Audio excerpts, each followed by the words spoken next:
Hello বন্ধুরা, আমরা আবার ঘুরতে চলে এসেছি। এবার এসেছি বিশাখাপত্তনম উর্ফ ভাইজ্যাকে। আর এটা ভাইজ্যাকের অন্যতম রামকৃষ্ণ বিচ। এবার আমরা চলে যাচ্ছি ফার্স্ট ভিউ পয়েন্টে। বলে রাখি, আমাদের ট্যুরটি ছিল 3 রাত্রি 4 দিনের। তো প্রথম ভিউ পয়েন্টে আমরা চলে এসেছি, যেটা হচ্ছে ট্রিনিটি পার্ক।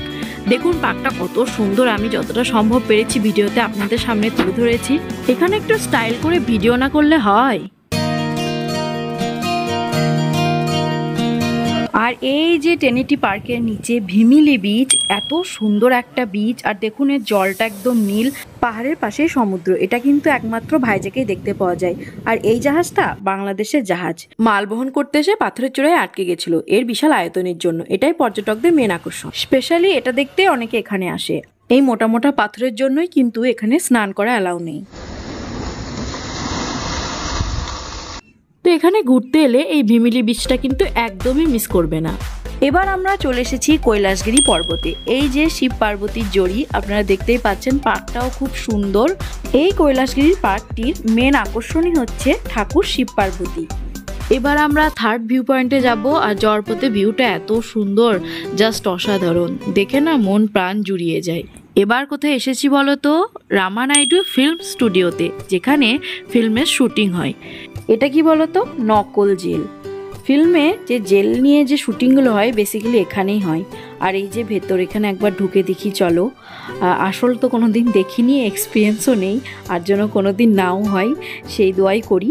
আর এটা হচ্ছে তোমার মাটির বাড়ি, যেখানে আর কি মাটির বাড়ির যে শুটিংগুলো হয়। এবার স্টুডিওর একদম ভেতরে এলাম, যেখানে সমস্ত রকমের ইম্পর্টেন্ট জিনিসগুলো রাখা আছে, যেগুলো একটা সিনেমা তৈরিতে খুবই কাজে লাগে।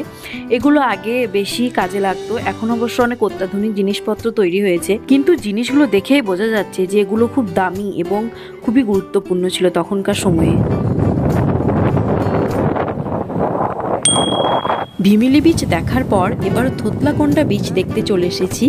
এটাও খুব সুন্দর বিচ, আর এখানকার জলও খুব নীল। এখানে কিন্তু স্নান করা যায় না, হ্যাঁ, কারণ এখানে অনেক মোটা মোটা পাথরের চাঙড় আছে। লাস্টে আমরা চলে এসেছি যে বিচে, সেটা হচ্ছে ঋষিকোন্ডা বিচ। এটাই একমাত্র স্নান করার উপযুক্ত বিচ। পাহাড়ের কোলে সমুদ্র।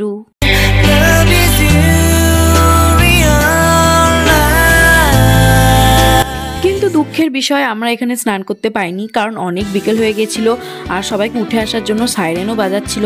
কয়েকটা ছবি ভিডিও করে আমরা হোটেলে ফিরে গেছিলাম ফ্রেশ হয়ে আবার বেরোবো সন্ধ্যার দিকে। SKML বিচ গেস্ট হাউসে আমরা উঠেছি। আমাদের ভাইজ্যাক ট্যুরের ডে 1 এখনো শেষ হয়নি, পার্ট 2 দেখার জন্য ওয়েট করো। বাই।